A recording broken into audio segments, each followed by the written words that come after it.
What's happening? How y'all doing? We got a little different format for them, you know?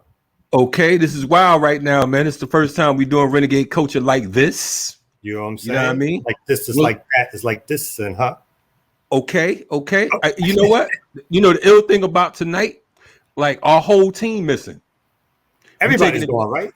Yeah, no ear doctor, no server, no Jai. Man, no studio. Like, yeah, it's like we start off with too much cargo. You know what I'm saying? I know we had to strip the show down and get back to the original, or just you and me kicking it. Yeah, show these motherfuckers how it's supposed to be done. You know what I'm saying? True indeed, son. Anyway, start out by introducing yourself for those who are unfamiliar. Oh, they got to know. Kamau K. Franklin, you know, lawyer, activist, organizer, you know, father, husband, all that in between. The man who's on the scene for you and for yours. I got you. I'm from Brooklyn. You know what I'm saying? Okay. All that. Like that. I mean, it was really nice. I guess you get making an intro like that because you know you overwhelmed tonight with CT. You know, Connecticut's in the building tonight.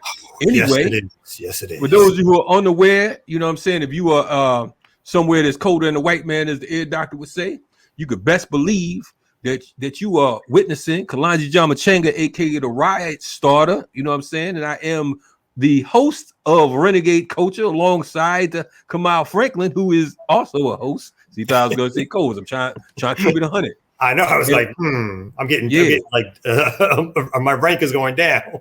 Nah, it's all good, man. It's all good. We got too many titles around here. Besides that, you know, we also co-host what's the name of that morning show? The remix. Yo, that joint's been pretty hard, man. We've been getting a pretty good response on that, man. Yeah, man. We had a successful first week. We did 3 shows, Tuesday, Wednesday, and Thursday. And you know, we had one bad button push, but other than that, you know what I'm saying? It was like flawless, man. It was a really great show to do. I think people are responding to it. And where else they gonna get revolutionary, radical information told from our perspective as Black folks living in America? And we bring out all those issues, man. It's been fantastic so far. Yo, it's been marvelous. Shout out to all the folks who've been checking us out on the original Remix Radio, the Remix Morning Show. It's been crazy because of the fact that we've been getting up real early to pull that shit off. Well, y'all been getting up extra early. Oh yeah, sure. Like I've been dashing off lunchtime. Yeah, I've been dashing off to get the kids to school and trying to rush back before 8 o'clock.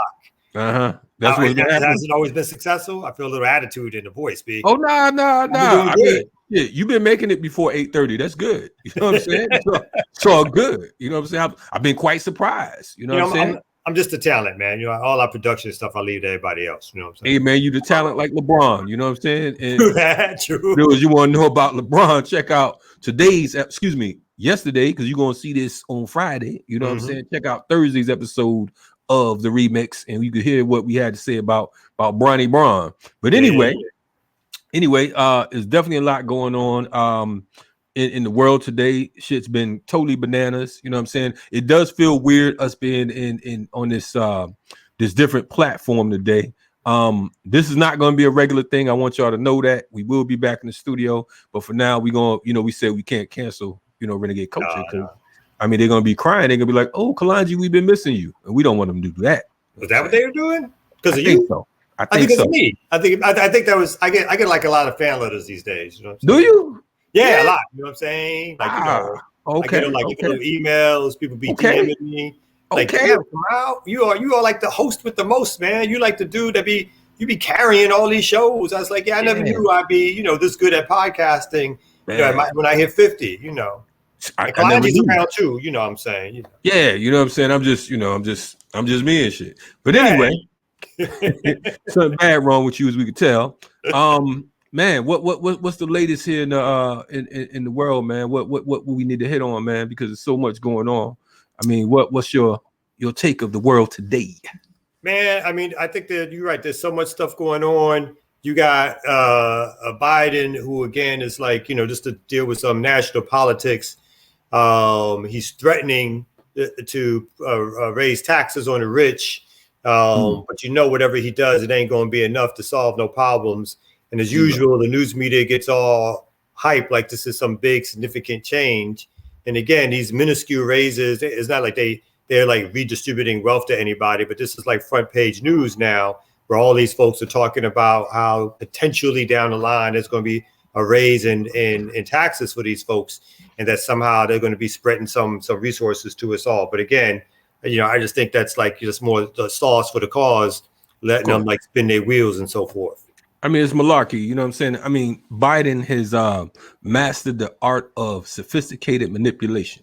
You know what I'm saying? Because he's been a politician for so long. It's like he's able to finesse and finagle and keep black folks at bay. They still thinking, he's the great white hope. You know what I mean? And the reality is, it's like he's perfect for the time. You know what I'm saying? This particular times right now, these times, this is, you need somebody like Biden, because of the fact that if Trump would have still been in office at this particular point, ain't no telling what would have happened, because of the fact he'd been saying more dumb shit than he need to. Biden is going to appease and appeal to the sensationalism that exists. You know what I'm saying? Within the psyches of man. You know what I mean? So we know it's bullshit, and we know that at the end of the day, they're still gunning us down in the streets. You know what I'm saying? Another brother out in North Carolina, his name escapes me right now, was murdered, 43-year-old brother, murdered in his car, shot up while he was issuing a warrant. I think that was 2 days ago. You know what I'm saying? Of course, by now everybody knows about Ma'Khia Bryant. And we have all these folks, unfortunately, who the police did a serious PR campaign. They like, yo, listen, she had a knife. You know what I'm saying? But the fact is, the police were called by her allegedly at 4:22, right? 4:22 p.m. They arrived at 4:34 p.m., which is 12 minutes. So the reality is, if she was looking to stab someone, you know what I'm saying, she had 12 minutes to do it, and she probably wouldn't call the police on herself. You know what I'm saying? Exactly. And on top of that, if they got all this other equipment, but they can't tell a gun from a taser these days. Right. They got all this other equipment that's there that they could use if they wanted to subdue somebody, as opposed to just taking somebody's life. And it's always easy for them. I think you brought this stat up on the Remix show, that over 1,000 people per year now being killed by the police, because it's so easy for them to take our lives in particular and not to worry about any repercussions. And to really be honest, it's not to give a damn, right? They don't care about our lives. They just think that we're worthless. They could take it. They'll move on. And for the most part, that's what happens. Like this case with Siobhan killing George Floyd, this is an exception to the rule. As we talked about earlier, also, these are folks who are saying we will sacrifice this particular pig because we know in order to keep this whole system running, let's sacrifice one because it makes everything else good for us. And that's what they do for us. Right. And then, I mean, as we know, that's like, okay, you have a pimple, you know what I'm saying? So let's get some Noxzema, you know what I'm saying? You have a bump, you know what I'm saying? Let's just, take it, but instead of going to the root of it, you know what I'm saying? You find out that it's really not a pimple, you know what I'm saying? You have some type of blood disease, you know what I'm saying? We got to deal with this shit holistically. We got to deal with the whole thing. You know what I mean? We get caught up in the actual, I'm not even gonna say the symptom. I'm gonna say we get caught up in the appearance. You know what I mean? Because the reality is, we know that this Chauvin pig, I mean, how much time is he really gonna get? Yeah. You know what I'm saying? Then they brought out these same, they brought out the same cats from yesteryear. To come out and to do the whole crime routine, to shed some tears. It's almost like they had a reunion when Obama got elected. That's the last time I seen some of these folks out there crying like that. I'm like, really? Over this conviction? It's like, y'all coming back out the woodwork, because now they see that the other young cats who trying to take their spaces, they get in trouble because they done stole too much money. And now it's getting to be public. So they rolling out the 70-year-olds to be like, hey, they like one last ride. Exactly. Like one last ride across the deserts of mankind. But I mean, you're looking at it and you see Jesse and you see Al and you see some of these other clowns, and it's like, man, they're so tired. You know what I'm saying? But they like, let's go ahead and get this photo op. You know what I'm saying? They've been killing us out here. We haven't been able to get no play because of the fact that Ben is running around looking to front. I mean, this dude is having every case, Benjamin Crump, every case that's popping off. He the lawyer. I mean, I'm trying to figure out how the hell are any of these cases going to be handled properly? You know what I'm saying? And I understand he has a team, but you're paying for that figurehead. You're paying to lose, or you're paying to get some type of soft slap on the wrist and possibly a lawsuit, and you good to go. You know what I'm saying? So, shout out to all the charlatans out there. You know what I'm saying? It won't be long before they gone. You know what I'm saying? Yeah, man. I mean, I think about it real quickly. I was like, I can't, unlike Johnny Cochran, who got a reputation at least for winning some cases, right? I mean, Cochran won some cases at least, got some folks off, whether I liked him or not. But he showed himself to be a good lawyer. I don't know where Crump came from. You know what I mean? Man, listen, I'm a better lawyer than Crump, and I don't even have a damn law degree. You know what I'm saying? I'm like, God damn, some of the shit he came up with. I mean, it's like, dude, it's like you got out of Cracker Jack box. But it's cool. I mean, I feel sorry for the people because of the fact that the people don't understand what's going on. Shout out to Samaria Rice, you know what I mean, who was bold enough to speak up. And I can never, stop giving her credit because of the fact that folks tried to belittle and make her feel like she was some type of anomaly, or like she was just some type of alien that came along. And I can't believe that she's speaking out against all bullshit. That's basically what they were saying. You know what I'm saying? How can they talk about us having Cadillac commercials and Grammy commercials and Grammy awards and all that? So, I mean, shout out to her for being bold enough to be herself, because of the fact that oftentimes here in America, they make you afraid to be your damn self. That's right. And that's a perfect lead into one of the main topics we want to talk about tonight, which is sort of like the longevity of what's happening in terms of activism and, again, organizing, and where it's going, where it's come from.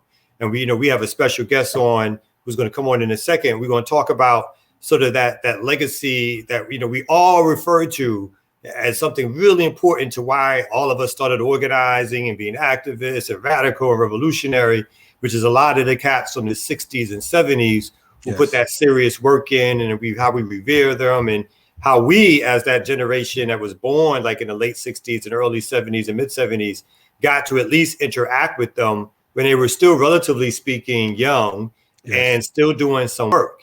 And not all the interactions are positive, don't get us wrong.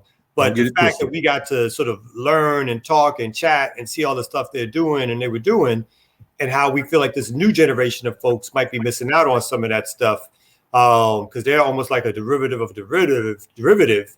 Right. And when they get, they got in the game, the full nonprofit industrial complex has been so heightened, that it's almost hard for them to see the past and to see the folks who were doing that kind of work. So word. Yeah, they stepped in when it's like all the smoke grenades and flash grenades was thrown, and it's just like all you see is smoke and mirrors. You can't even see you can't recognize the real from Memorex. You know what I'm saying? So tonight, definitely I'm happy to have a soldier from Generation Malcolm X. You know what I'm saying? That's gonna come out here and rap with us. So tell them who we got on here, man. We got Brother Hiram Rivera, who's going to be coming up with us. And Brother Hyrum is a longtime organizer and activist. He was raised in New Haven, Connecticut, my favorite city in Connecticut.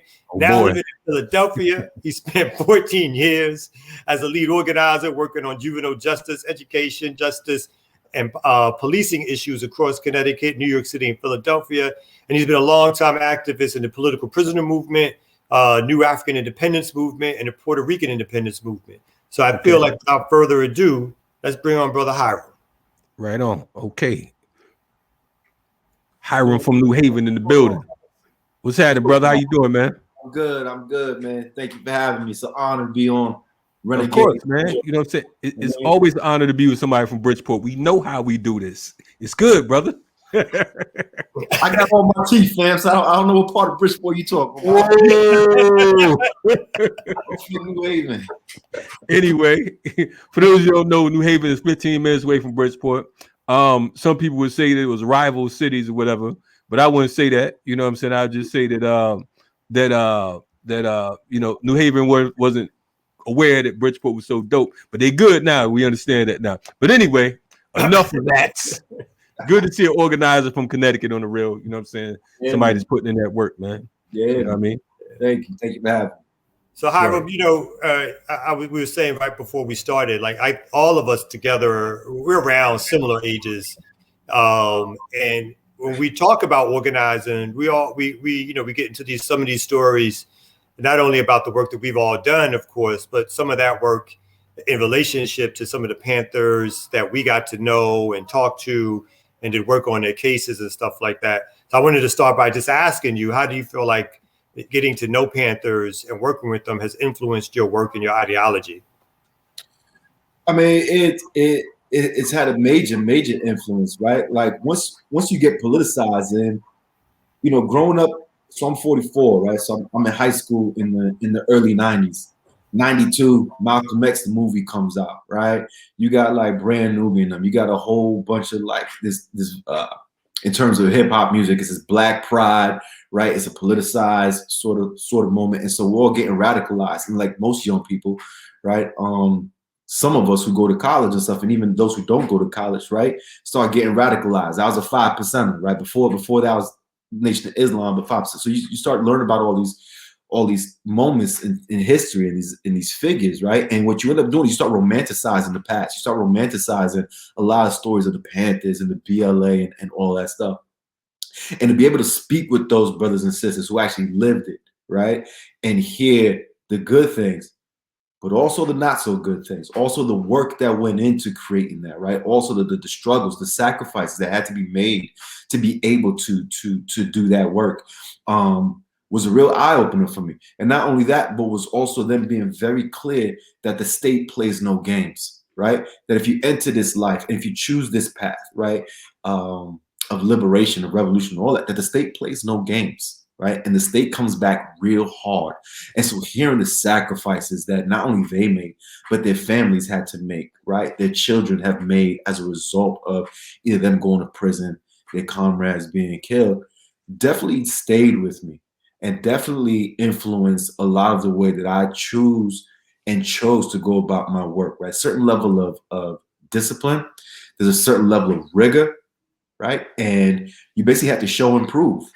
And just to even get close enough to these individuals, right? You had to show and prove. Like someone had to know who you were, right? You couldn't just come on the scene and being like, yo, I'm so from around the way, you know what I'm saying? I want to talk to you about all kinds of stuff, right? They had to know like who are your people? Who could vouch for you, right? Who's seen you do the work, and who's seen you do good work before you come in here, right, talking to us or talking to that. So I think it's had an incredible amount of influence on me. In New Haven, definitely, you know what I'm saying, when you talk about New Haven and Bridgeport, when you talk about the Panther Party, it was a serious influence. I mean, they had the Alex Rackley case out in New Haven. Folks like George Edwards out there. Shout out to George Edwards. You know what I'm saying? And a lot of these freedom fighters where they tried to actually indict Bobby Seale. Bobby Seale. I'm about to say Bobby Hutton, where they try to indict folks like Bobby Seale, and it's like it's crazy because of the fact that folks don't know, all of the freedom fighters who came through there. You know what I'm saying? Erica Huggins and John Huggins and all of them. You know what I'm saying? There was some serious workers out there. Yeah, in Bridgeport, Craig Kelly, and these folks, like in Bridgeport, they had a Panther chapter out there where they actually had, they banged out with the police. It wasn't a situation where, they were afraid. Oftentimes you hear about the chapters in New York, you hear about the chapters on the West Coast, but you don't hear too much about some of these other areas where they put in work, not just on, anti-police terrorism, but organizational work as well. So when you talk about sitting at the feet of elders, for lack of better words, you know what I'm saying? You were in the heart of resistance. You know what I'm saying? Tell the people about growing up in the area you come from and coming into that whole politicalization. Yeah. So I'm from New Haven, Connecticut, right? And really the only thing, if you're not from the tri-state area, and tri-state for us is Connecticut, New York, New Jersey. I don't recognize any of the tri-states. Basically, you don't know nothing about Connecticut or New Haven except Yale University. Right. And that we got the greatest pizza in the world, right? other than that, there's really not much, right? And Connecticut as a whole is just seen as like farmland and trees, right? I mean, P.T. Barnum was from Bridgeport, right? Yeah. That's why they're a bunch of clown ass ninjas down over there. But other than that, right? Other than that, there's not much known about New Haven. But Connecticut, and Kalonji, you know this, Connecticut is one of those places, man, where it's you either rich or you poor. And there really isn't too much of a buffer, especially back in the 90s, especially back in the 80s. Right. With all that. So whatever was happening in New York, whatever was happening in Yonkers, whatever was happening there was happening definitely in Bridgeport, which was an industrial city, right? That suffered the incredible collapse that all these industrial cities did, Detroit, Philadelphia, right, when those industries folded in the 70s. New Haven, even though that Yale University sits in the middle of the city like a castle, it's still surrounded by hood, right? And there's that strong dichotomy of like the haves and the have-nots. And so coming up in New Haven was dope. You know, Connecticut was dope. You're not that far away from New York City, right? You're not that far away from Boston. You're not that far away from Providence, right? You're really close to everything. And so you kind of caught the vibes from all those places while still having your own vibe. And so basically, real quick, what you dealt with was a lot of poverty. There was a lot of drugs. In the 90s, you had the gang explosion in Connecticut with the Latin Kings, right? Who was just killing everybody. Then predates and then least like the Bloods and the Rats. Yeah. Yeah. Right. Jamaican gangs. Yeah. You know, you had this gang explosion that was happening because you are in the shadow of New York City and forgotten about. It doesn't get a lot of attention. It's not a lot of resources. Not a lot of like. There was nothing in New Haven, right? Kalonji mentioned it earlier. There was a mall, if you want to call it a mall, right? Other than that, there was nothing. There's no movie theaters. There was no ballparks. There's no sports. You just out there, right? But what we did have was history. And what we did have, like Kalonji had mentioned, were these old Panthers like George Edwards, who was still around, Kathleen Cleaver, right, who was still teaching at Yale University. From time to time, you would get folks like Afeni Shakur, who was also right in New Haven, Erica Huggins, who was in New Haven. Bobby would come through back in the day through New Haven. And so you had a lot of folks, right, who under the shadow of the city, right, New York, had all this history and all these connections and all these stories that they were able to like share with us and pass down to us. And that was, and that's just on the Black side, right? That's not even talking about the Puerto Rican side or any other community. And so, you know, if you were open to it and if you were putting in that work, then you had a real cool opportunity to meet a lot of folks. No doubt. I was going to say, you know, my first experiences with like Panther folks were probably the political prisoners. Before I even got to meet like folks live, was like writing folks like Bashir Hamid, Jaleel, of course, when he was in, writing Sekou, Abdul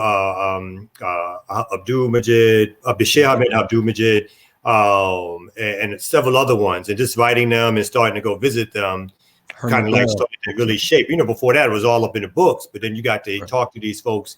And the thing that always struck me is like, you know, they weren't like superhuman people, right? They had their foibles. They tell some good stories, but they were committed, man. They were really committed to like being on the block and working with folks and doing that day-to-day stuff.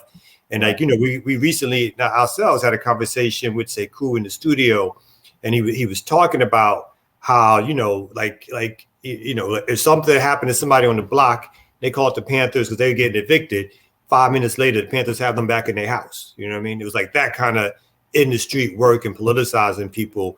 And then when I later on got to meet people like Ashante Austin, Jaruba, and several other folks. And I feel like, you know, of all the Panthers I've met, those two probably, and then later on Kathleen, but those two probably stuck with me the most just because of some of the stories that they told and some of the actions that they were a part of, but also just some of the hurt, you know what I mean? Some of the hurt and tragedy that they went through that still impacts them to this day, right? You know, and it's like, you get to learn that the revolutionary lifestyle is not something that you engage in unless you're really, really serious about, because it brings wounds and bandages and shit that they don't even try to act out or put on you, but that stuff gets put on you because that's what they know. You know what I mean? I met Dhoruba, and I could see that he was carrying grudges, you know, from the time he got out to like 40, 30 years ago when he came out. You know what I mean? To now. Yeah, I mean, and there's a brother that Kalonji mentioned named George Edwards, right? Who's one of the founding members of the Panthers in New Haven. And, you know, for a long time, you know, George is definitely an older brother. And George is a committed Panther. And George will tell you, I'm not an ex-Black Panther. I'm still a Panther. I never stopped, right? And there's a lot of folks who feel like they question George's mental health or George's, right? Because they're like, man, let that go, let that go, let that go. But George is all the way there. But George carries a lot of those scars, right? And being able to talk with George a lot and really build with George those years that I was back home, really shed light on that. Because when you watch the movie Judas and the Black Messiah, right? They talk about the dude George Sams, who was going from chapter to chapter, causing problems, right? And led to the murder of Alex Rackley, part of the New Haven chapter, right? So a brother who came from New York and was labeled a cop or whatever in the New Haven chapter, things happened, right? Where Warren Kimbrough, George Sams, some other folks were torturing Alex Rackley in the basement. The same time that Bobby Seale had come to give a speech at Yale University, right? This is around 1970, right? During that torture session, the decision gets made to murder Alex Rackley, right? And so Judas and the Black Messiah touches on this a little bit, and they mention New Haven, right? And for folks who don't know what the hell New Haven is, they kind of just went over their head, right? But what happens is that when they murdered Alex Rackley in that basement, George Edwards was also getting tortured. Tortured meaning they would have boiling water, they pour boiling water on them, they pistol whip them, they do all kinds of stuff to them, right? To get them to admit that they're cops. George gets let go for some reason, right? Alex Rackley gets taken up north, and then he gets murdered and put in the river. What happens is the state comes back, and then they try to pin that murder on Bobby Seale, saying that when Bobby left Yale, Bobby went over to Whaley, to the house around Whaley Avenue, right, and gave the order to kill Alex Rackley. This is coming from George Sams, who, as the movie shows, was a federal agent who was going from chapter to chapter doing the same thing, trying to get folks caught up, right? Because that was the state's tactic of taking the leaders, putting them in prison, and then all the resources of the chapters, all the resources of the organization goes to trying to free Bobby, free Huey, free Erica, right? Constantly just freeing people, and you're not doing the work. You're not doing the work in the streets in the city. Right. There's a tactic. With that then comes, right? So with all that, those little physical scars and emotional scars, you have these elders like George who still hold on to that, right? And there's a lot of, ends up being a lot of resentment from that time as well, right? Around what they did, what they were doing, and the truth of what the Panthers were, right? Outside of our romanticized notion. Well, you know, and also all power to the people. If you check out the film All Power to the People, you can see George in there, and I think he touches on that situation as well, which was huge. You know what I'm saying? But something important you said in regards to like George Sams. You had not only George Sams, you had so many different agent provocateurs that worked different situations, like the whole Bureau of Special Services out in New York. You know what I'm saying? They hit up everybody from Malcolm to the Panther 21 and beyond. You know what I mean? What's the cat name that was in the ballroom with Malcolm? I know that he was a detective with Bossy. I can't think of his name, but I know that he was on the case running up and down the East Coast with a lot of the Panthers. I believe Dhoruba being one of them. But I think that one of the things that people in this generation, this newer generation, one of the things that they think is it's a thing of the past. So they're not seeing the provocateurs and the snitches and the agents and shit that's running around right now. Right now, it's more sophisticated because of the fact that you have the whole internet situation. So you have social media. So you got motherfuckers friending cats that they never met in real life, but they calling them comrade because of the fact they posting the shit that you like, or they liking the shit that you think, you know, they have psychological profiles. They study you. So they know what you into. You know what I'm saying? So at the end of the day, 10, 15 years from now, 5 years from now, or 5 days from now, you'll find that a lot of these motherfuckers ain't who they said they were.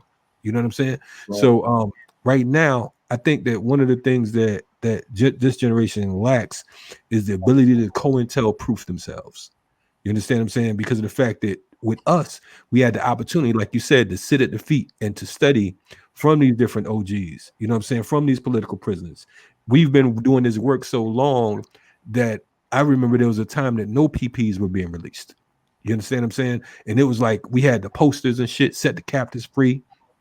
You know what I mean? And we just thought that, you know, we had hope.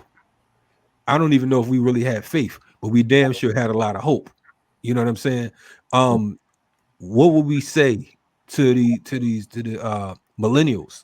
You know what I'm saying? How do you COINTELPROOF yourself? Because right now, what I'm seeing, just even with our YouTube shows and shit, when we go live, we don't know who the fuck is who. You know what I'm saying? But you got familiar faces, familiar names, or not even familiar faces, just familiar names all the time. What advice would you, both of y'all, because I think that instead of this being an interview, it should be more of a conversation. What do you guys think that that what kind of advice would you hand down to the new generation and some folks from our generation, because they fucked up too? I think for one, starting with us, right, is putting our time in its proper context and understanding it, right? And so a lot of my organizing and activism started with political prisoner work, specifically Puerto Rican political prisoners, right? And the Puerto Ricans were always, going back to the 70s, right, we're always able to free our political prisoners, right? And there's a lot of reasons for that, and why Black Panthers and New African prisoners stayed behind the walls, right? And the Puerto Ricans were able to come out. But what I say about us putting it into context is that what we do a lot of times is we still hold on, romanticize back in the day. And when we were coming up and organizing, and even in traditional community organizing, IAF style, Alinsky stuff that we were trained in, right, is basically there's a lot of deference, right? You always got to prove yourself. You can't talk until you have proven that you have done X, Y, Z. You can't hold space until you have proven that you've done X, Y, Z, right? You suck until told otherwise, right? And so for us coming up, and I remember coming up, right, there was a lot of silence, right? I wasn't asked my opinion too much. There wasn't a lot of space for me to be contributing to the conversation. It was you listen, right? You listen, you be quiet, you listen. But part of that, the reason we played that role as well was because we were still, and I'll speak for myself, right? We were still caught up because these elders were still relatively young-ish, right? In the 50s, 60s, you know what I'm saying? In the 70s and the 80s wasn't that far away. So when Matulu and them get caught up, right? In the Puerto Rican, the FALN, it's like 84, right? You still holding out these hopes that you could be the second coming of the BLA, right? That those times are gonna come. And what I'm gonna do is I'm gonna be the most disciplined brother. I'm gonna do my push-ups. I'm not gonna smoke, I'm gonna drink, I'm gonna be on my square. I'll be ready. So when I get that call, right, I'm ready to rock out and rock and roll, right? And I'm prepared to do my part as a soldier in this war, you know what I'm saying, for liberation of our people. And that war never came, right?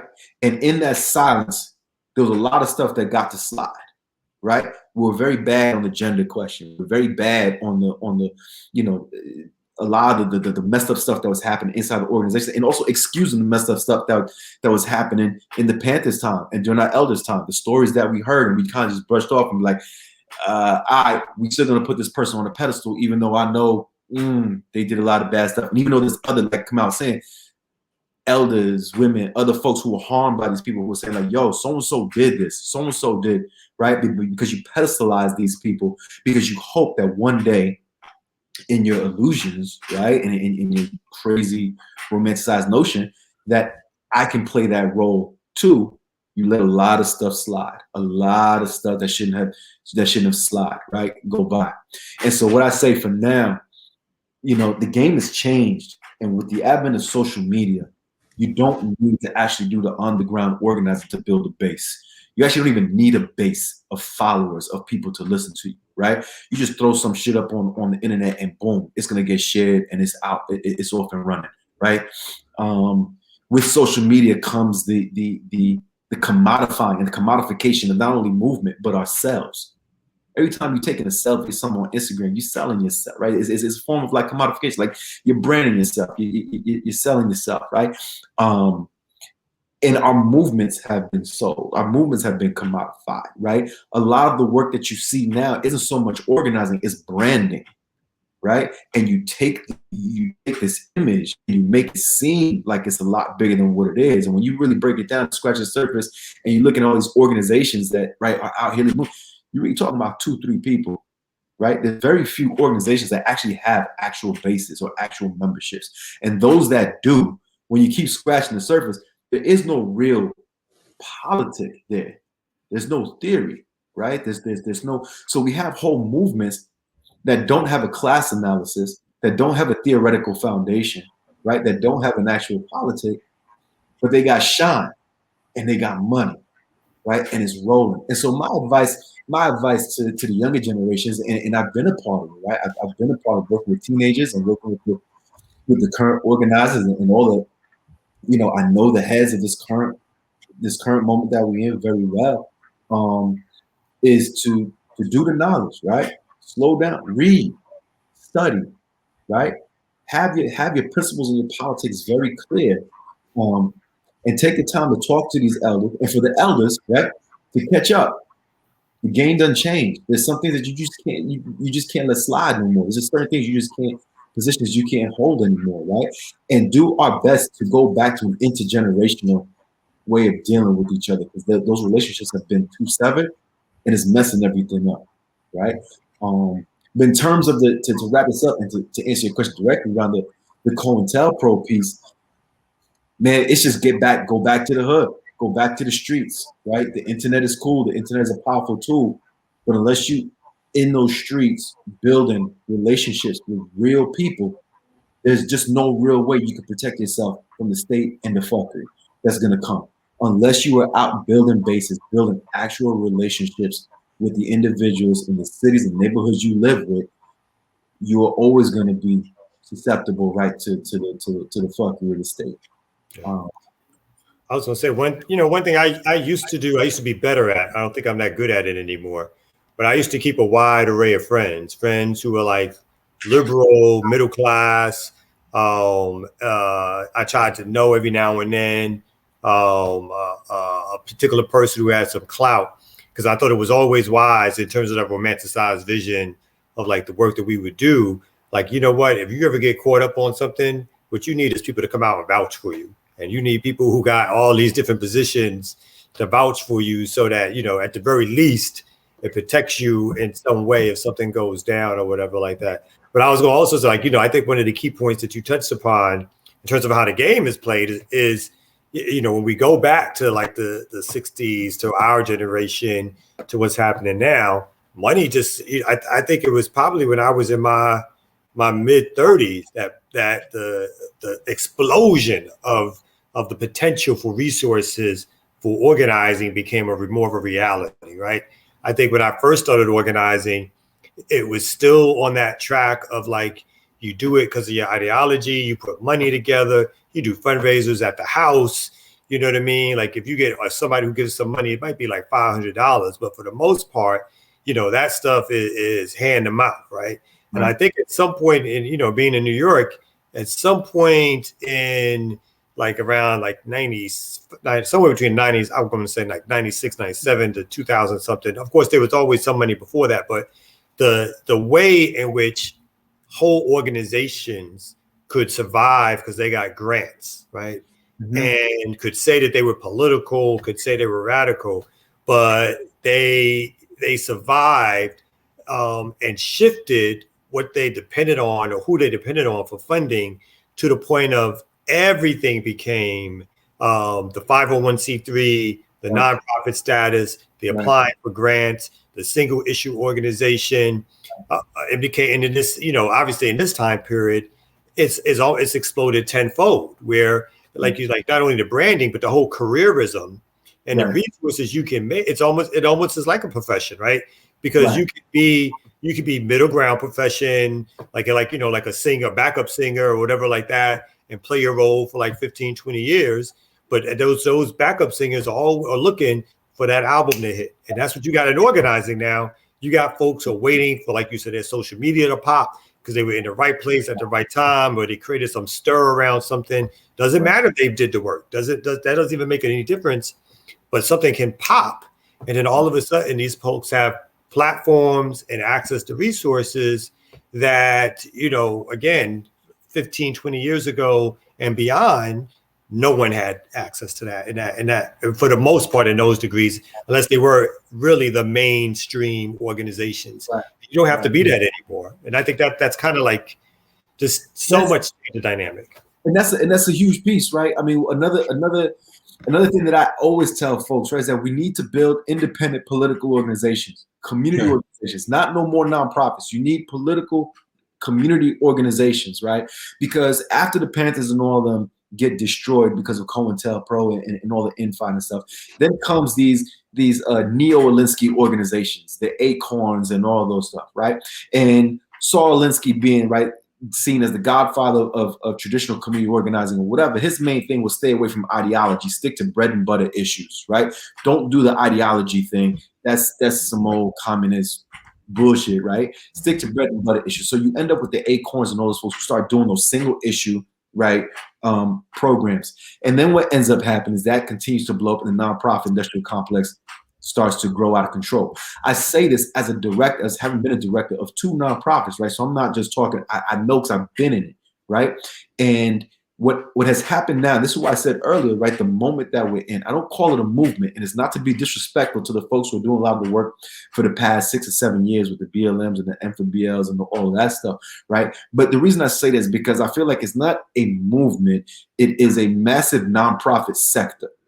Exactly what it is. Because movements cannot be run and led by nonprofit organizations because of the inherent boundaries and confines you have because of the foundations and the money that comes in, right? Now, is there a role for nonprofits to play that can be useful and helpful? Sure, right? But unless you have a political home outside of that group, unless there's a political organization who you are accountable to, right? And this is the key thing that we're missing, I think, a lot more in it's not to say that it didn't happen back in the day, but a lot more in this generation and this moment that we're in, is that you don't have to be accountable to a base. You don't have to be accountable to people, right? I can create a blog post, I can get on Twitter, I can do whatever I want. I don't have to actually answer to nobody and hold the line anymore, right? But without that, you're going to just be spiraling around. There's a whole lot of money, and it is a snake pit. I'll tell you that right now. This whole policing stuff, right, with the narrowing of identity politics, right? Identity is political, but with the narrowing and depoliticizing of identity politics, right? And Dr. CBS be talking about this all the time on y'all shows and stuff, right? The depoliticizing of identity, the depoliticizing of abolition, the depoliticizing of anti-colonial work or whatever, what you're left with is just catchphrases and rhetoric and not real politics, and you're not accountable to people.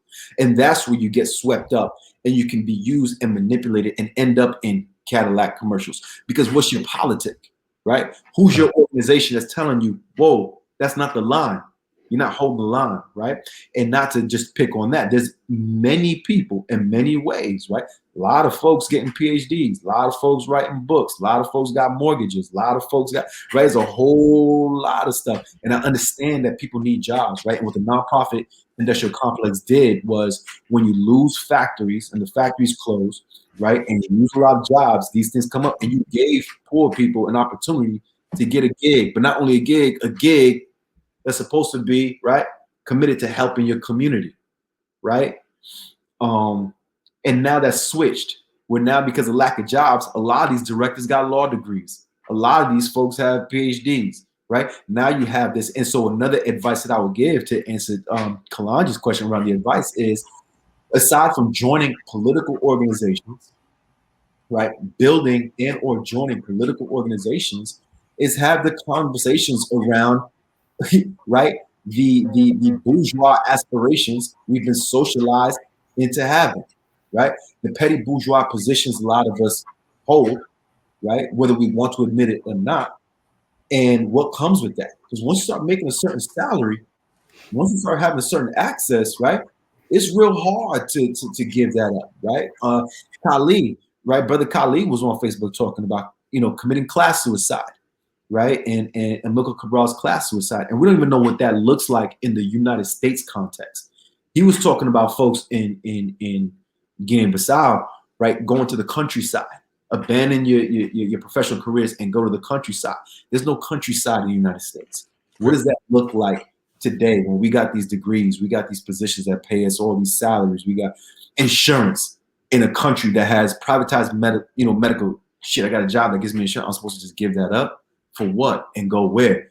We haven't done that political work to be able to answer those questions, to then help the organizers of today, instead of just bashing them and being like, man, y'all some old bourgeois, elite Negroes, opportunists or whatever, which a lot of them are. That's true, right? But what is the alternative that you give it? Aside from just shaming them, what is the alternative? What are we building, right? To be like, here is the thing. And then lastly, for those people, if you don't like that, if you don't rock with that, what's the answer? As an organizer, what's the answer? Build your own shit and I'll organize it. Simple. Right? If you don't like it, build your own organization and I'll organize it and show the people, right? And let the people decide what they want to choose. And the people always going to choose the right path. You know, it's really ill that we're even having this conversation. You know what I'm saying? Just coming from the backgrounds to I mean, I never imagined that there would be days like this. You know what I'm saying? Because it's like I came from such a grassroots sector. A true grassroots. It's like the whole definition of grassroots ain't even the same anymore. You know what I'm saying? It's like one thing Fred was talking about before. Chairman Fred Jr. was talking about if these motherfuckers are grassroots, we must be groundhogs. You understand what I'm saying? Because of the fact that we're so far beyond just that particular this new dynamic. I'm trying to figure out, because I definitely unite with what you were saying. I'm trying to figure out, like, how do we, for lack of better words, take control of that shit?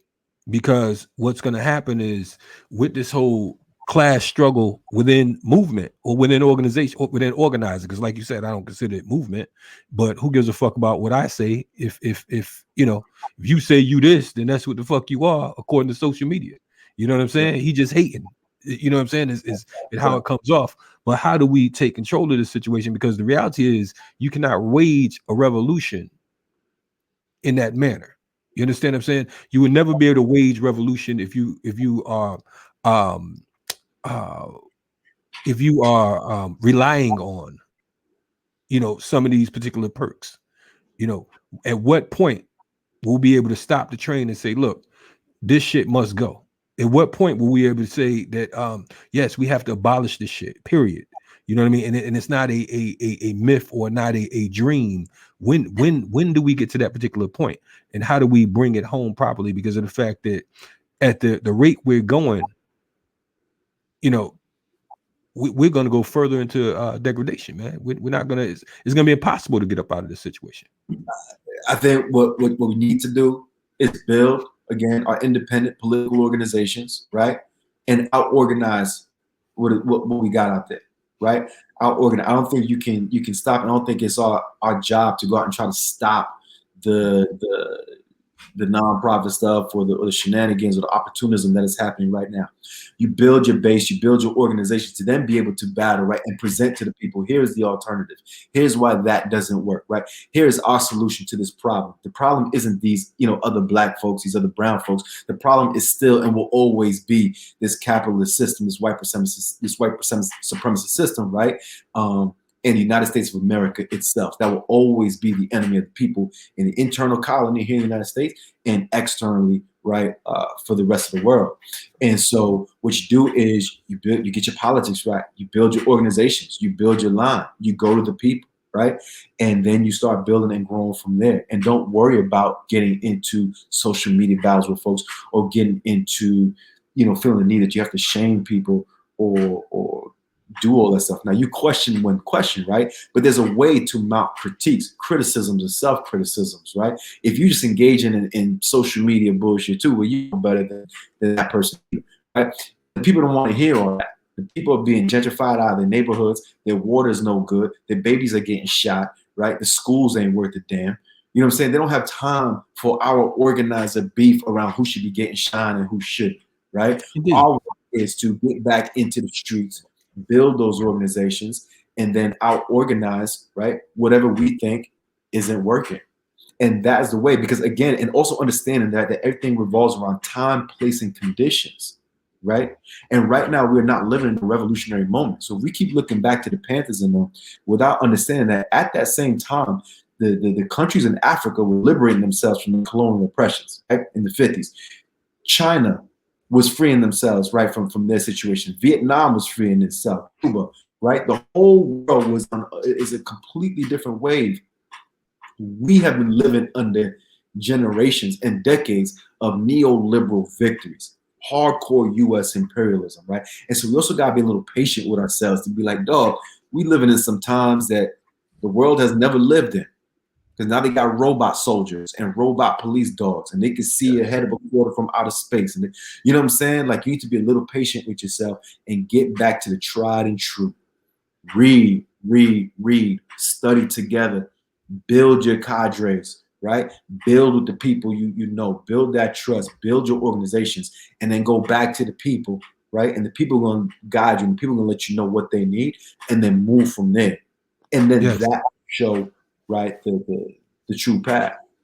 Now, and I'll also add train to that particular dynamic as well, because of the fact that I think that we have some folks who are so physical, we have some folks who are so mental, and some who are so spiritual that there's no balance. You know what I mean? So definitely make sure that there's a balance in this shit, because the fact that you can read to the sun go down, you know what I'm saying? But if you don't know how to take that motherfucking book and use it for more than just a reading tool, then you're gonna have a hell of an issue, a hell of a problem.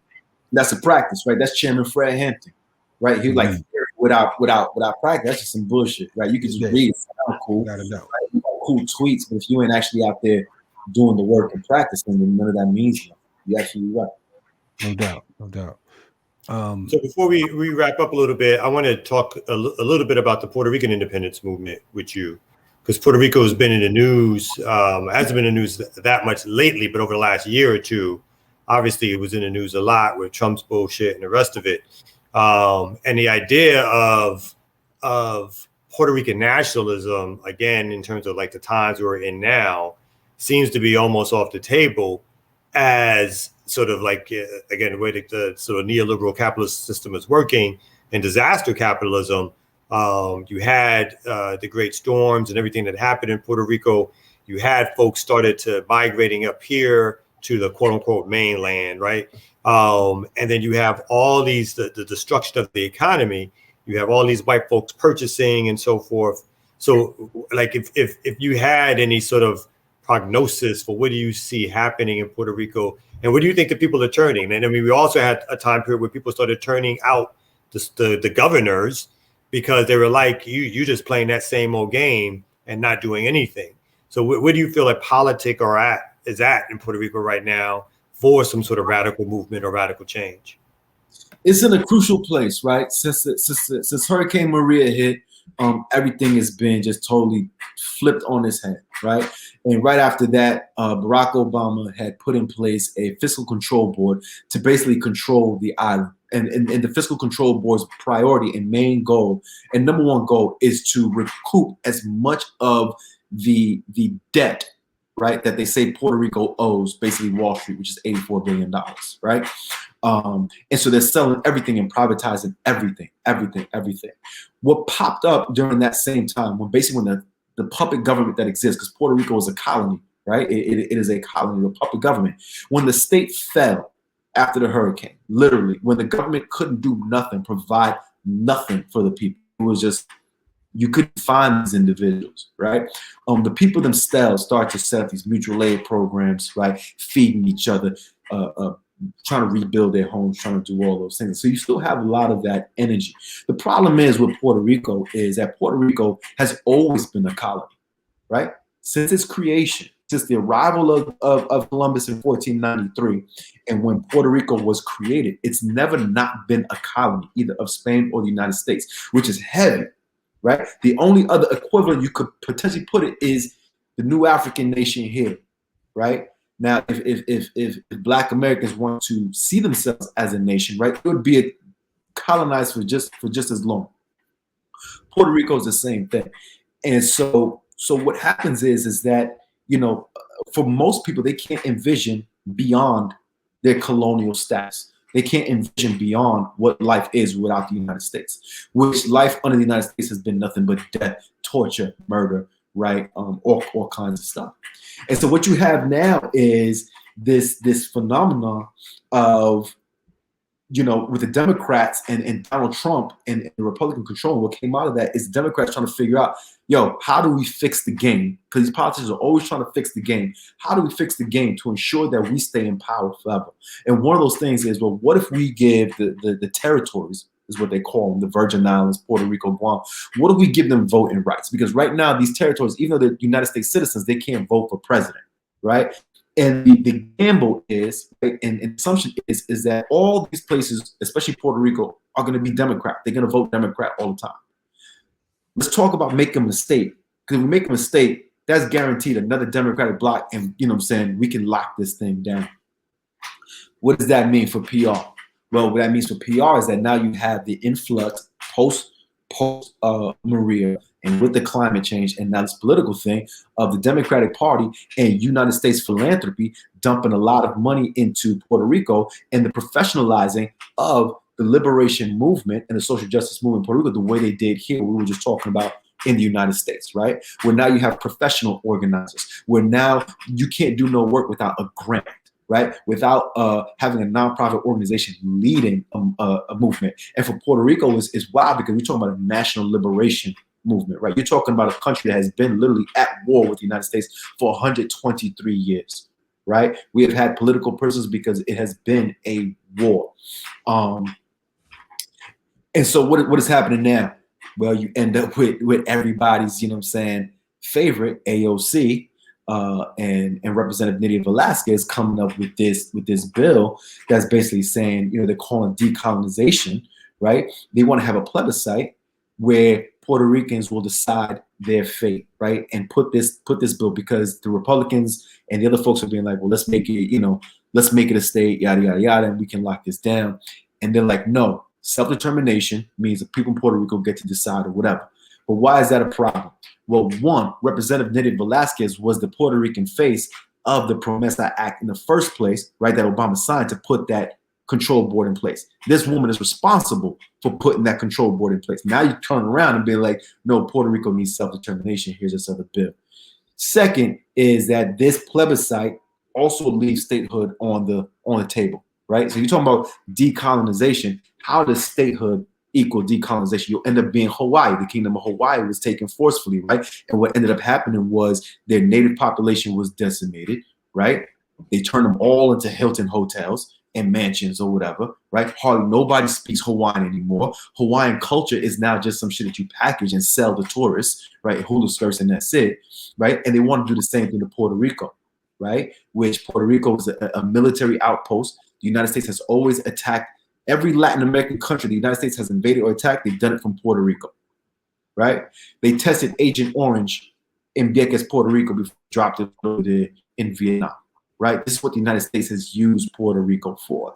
There are more targets and Walgreens per capita, per space in Puerto Rico than anywhere else in the United States because of these tax breaks, right? And now you have the cryptocurrency crackers and all these other millionaires coming forward to buy up land because everything is so cheap and everything has been decimated because of this control board that Obama put down, right? And so now you want to say, well, let the people decide and self-determination.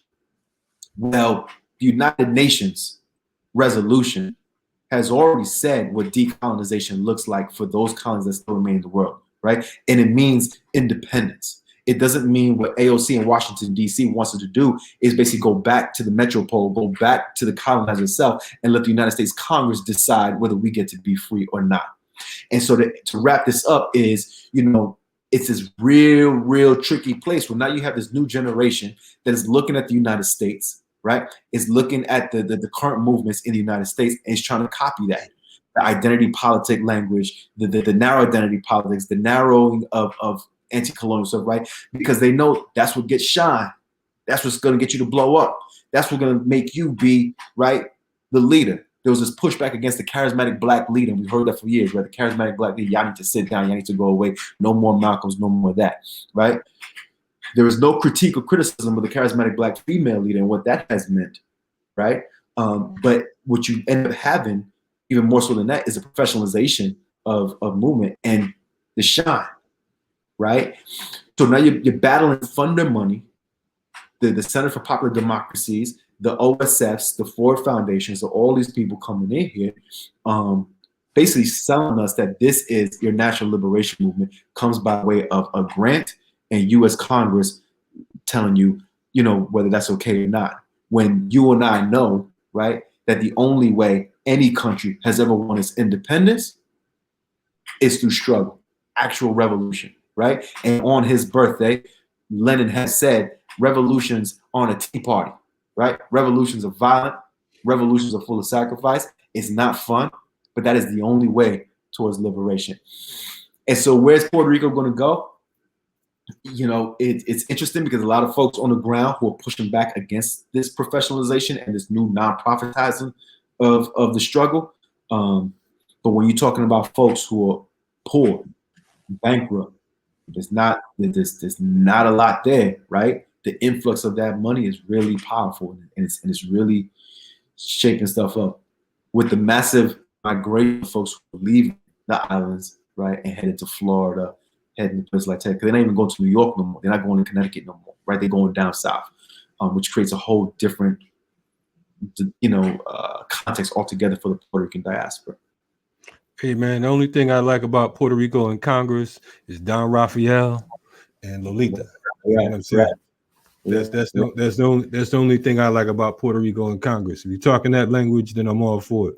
You know what I mean? And rise and power to Don Raphael, because Don Raphael was a serious freedom fighter. You know what I'm saying? Transitioned a couple years ago. You know what I mean? And we definitely appreciate that for us. And also folks like Dilcia Pagan and all these other folks who fought and for liberation and continue to fight. So you know what I'm saying? I'm glad you. I want to add, brother, because you bring all this up, Kalonji, and you're sharing the knowledge of Puerto Rican history that you have, and I think it's something that's pretty unique to us up north, right? Because when you talk to folks down south, because the communities look very different, right? They don't have that same interaction or understanding of black and brown solidarity, and even in our time, it wasn't even referred to like black and brown. It was just known, right? Puerto Ricans. It was family and shit, right? It was never labeled black and brown. But one interesting thing is that when I say the reading and the study, for me, what was always clear and how I ended up doing this work. I ended up doing this work because I idolized Malcolm, right? My parents moved me to an all-white high school, right? Because they didn't want me being a Latin king in 1991, right? And you know how it is. Figure you go to school with white folks, you're going to get a good job, you're going to get an education, boom, boom, boom. The education and all that is really good. What they didn't prepare me for was the racism and the classism that was going to come with that. Right? And so in 1992, at 15 years old, Malcolm X, the movie comes out. I don't know. I just see it. I'm like, boom, there it is. I'm tired of being called nigga by the kids in my school, and I'm tired of being called homeboy by my teachers as well. I'm tired of this shit, right? And I go to a Nation of Islam meeting because, like, I don't know what else this seems like that's the move, right? I go, I'm sitting there, and the minister, Minister Muhammad, was giving his talk, and I go afterwards and I'm like, Minister, I don't understand it. I go to this school with these white folks. I'm from New Haven, but they got me out here in this town. I don't know what's going on. They keep calling me nigga. I was like, Minister, I'm Puerto Rican. I don't even know why they keep calling me nigga if I'm Puerto Rican. He looks at me, he goes, brother, and boom, right? It just goes into like this and starts breaking it down. Through that, I start understanding and learning, right, about the Great Migration. And so when the Puerto Ricans are being exiled in the late 1940s, 1950s, this is when we get that large migration of Puerto Ricans to the north, to Chicago, to New York, to Philadelphia, to Connecticut, and all that, escaping extreme poverty because of a hurricane that had hit back then, right? And the United States using that opportunity to do the same thing they're doing now, right? At the same time, you got new Africans, black folks who are escaping the South, going up to these same cities, right? And we meet at that point because of the same thing. You're escaping political violence, physical violence, unemployment, right? And just everywhere the state can mess with you. This is why I've always understood the Great Migration is actually refugees, right? Those are new African refugees. If those folks could have stayed in the South, they would have. If they could have stayed in Mississippi, they would have. But they went to Chicago, right? Louisiana went to LA. North Carolina went up to New York or whatever. I say this is because there's the shared history, the common enemy, right? There's a common enemy, a shared history that we have.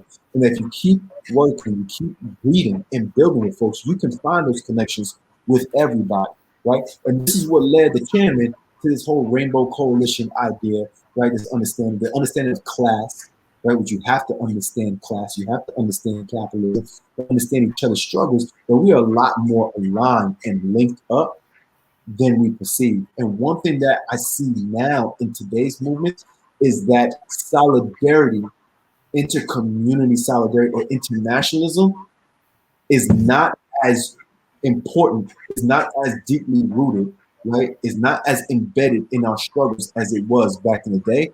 And if anything, it's just some like cool thing you kind of throw up there, like, oh, free Palestine, free, but you don't really mean really about that life, right? You're really about that life. And to close this out, what we need to do is understand that if we say we are fighting, let's get in a fight and let's move like we fighting or like we're gonna pick the fight. Because right now we just moving like we're surviving, and we moving like we just trying to get over, and we moving like we just trying to we're trying to live through this and survive this. And I get that. I got kids, I got, you know what I'm saying? Like, I understand that. But if we say we fighting, then that calls for a different level of preparation, a different. And I'm not talking about just guns and bombs and all that. I'm talking about the way you see the world, what you read, the theories you come, the plans, the organizations that you build, and let's do that. If we ain't doing that, then we'll stop saying it. No doubt, no doubt. We had Felipe Luciano on from the Young Lords and the Last Poets and shit, and he was wild like the Taliban. You know what I'm saying? And that's it's yeah. You know what I'm saying? It's necessary when it's funny you said the whole thing about the difference between the North and the South and the relationships. You know what I'm saying? Because growing up in places like Bridgeport and New Haven and Hartford and Stamford and Brooklyn and the Bronx and Newark and all these other places on the East Coast, it's like there was there was times when you have your Puerto Rican parades and your Boricua pride and all that shit, but every day you're a regular motherfucker like us. We're in the same houses, we sleeping in the same motherfucking rooms, eating the same food, calling each other niggas, talking shit. You know what I'm saying?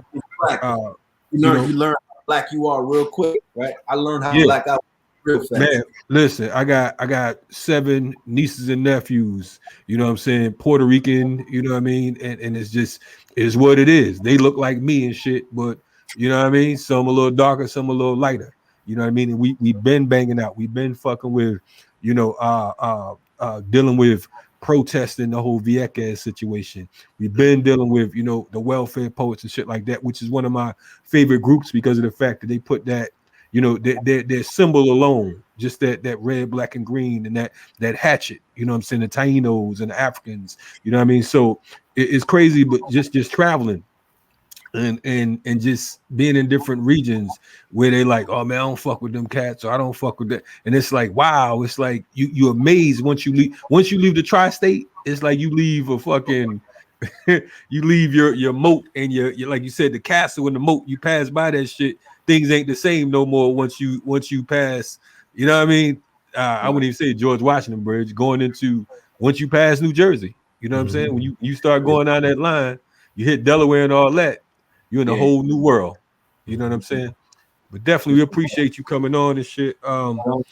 Look forward to you coming back. It was refreshing to have someone to talk more than us that's making sense. You know what I'm saying? Yeah, man. Fantastic. And I'm gonna let you slide in that dart you threw at Bridgeport. Don't do that shit no more, man. You gotta go back through there. I don't even know why you trying to act like that, especially when New Haven is the home of the Illuminati, where both Bushes came out of. But we ain't gonna talk about that shit right there. We ain't gonna talk about Yale, baby. We ran out of time. Is that right? We ran out of time. We ain't talking about that. Yeah, you come back on. We can do a part 2. Y'all can really go into it. Yeah, no, I really appreciate it, man. I really appreciate it, brothers. And you know, I talk a lot. I apologize for that, but Nah. You made sense. I'm fucking with you. A great deal of respect for what you all are doing and the Black Power media and the Renegade culture and everything that y'all doing, man. Because you're doing the work that I was saying. You're providing that alternative, right? There's a lot that's going on in this world with the nonprofits and social media and all that stuff, and you all are providing that alternative, right? You're providing that different, and I really appreciate the work that you do. Jared Ball is doing, Dr. CVS, Group on Nation, all of it, right? All of it is greatly appreciated. I wish y'all nothing but continued success and keep growing and keep building. Because there's a lot of us out here listening, right? We listening and we appreciate it, and we out here just trying to work and do the damn thing. Yeah, stop saying y'all and say us. You home, man. You know what I'm saying? Whenever you want to come through this, our first time meeting and shit, you know. But I respect the work. Kamau hookup. This was definitely Kamau hookup because I don't got no degrees. I don't come from no school. I don't got nothing. Does this, and I'm like, yo, Kamau. You know what I'm saying? What's good, Playboy? That's how it went down. Hey, only Kamau can do that, man. You know what I'm saying? I'm living on a prayer over this motherfucker. Everybody looking like, how you get on Black Power Media? You know what I'm saying? I'm like, look, I had to Freddie Fox that shit, bumpy knuckles. I had to come through here blazing. Hey, I want to apologize to all y'all Patreon, you know what I'm saying, subscribers who will be like, what the fuck? I paid for this shit? I'm sorry. I'm going to be a regular guest. This is just, the studio was shut down. These brothers needed something. So here I Hey, yo, we're going to get you back on soon for real. Man. Yeah, thanks so much for coming through. I appreciate it. I appreciate it. Thank you. No doubt. Be safe out there, G. Free Mumia. Free Mumia. Free Mumia. Free them all. Free the land. Free them all. Free the land. Salute. Okay. All right, man. That was a real good show, my man. Of course. You know what I'm saying? It's Renegade culture. What else would it be? It's funny. I was talking to the ear doctor. He was like, yeah, y'all should do like 30 minutes or whatever. Boot de boot. I'm like, man, go ahead on with that, man. we gonna fuck the time over since you ain't here telling us wrap it up. We're gonna do it all now. No breaks. We just gonna keep on moving and talking all the way through. And the shit was hard. So you know what I'm saying? Man, he was fantastic. He was fantastic. No doubt. For the listeners, I almost forgot that we was on the air for a few times and shit. I'm thinking we just kicking it, we just talking shit. But to the listeners, keep on supporting, support our Patreon. Go to blackpowermedia.org and you can support this shit, man. We have a lot of dope folks on Black Power Media. We have, like the brother said, the last dope intellectual. We got I Mix What I Like, the Lukman Nation, you know what I'm saying? Renegade Culture, Real Talk with Sundiata. We have a few new folks that's coming on board. We got the podcast that debuted tonight. Yes, and that was dope, man. Shout out to them, man. You know what I'm saying? It's good to see some younger folks on board. That's right. And next week we're gonna have some new special guest hosts on the remix, and it's gonna be exciting and for everybody to see. So we want to thank everybody for coming out and kicking with us on Renegade Culture, your home for like radical social commentary, information, and no nonsense. We don't kick that bullshit over here. That's right, and that's coming from Kamau. If like what Malcolm said, we can curse anytime we want. Like Malcolm said, if Reverend Cleage said that here, preacher, you know what it mean to me. You know what I'm saying? And I'd be remiss if I don't mention Riot Started TV. That's right, I'm moonlighting. Check out the new episode on Saturday. But we love y'all. We appreciate y'all support. Again, blackpowermedia.org.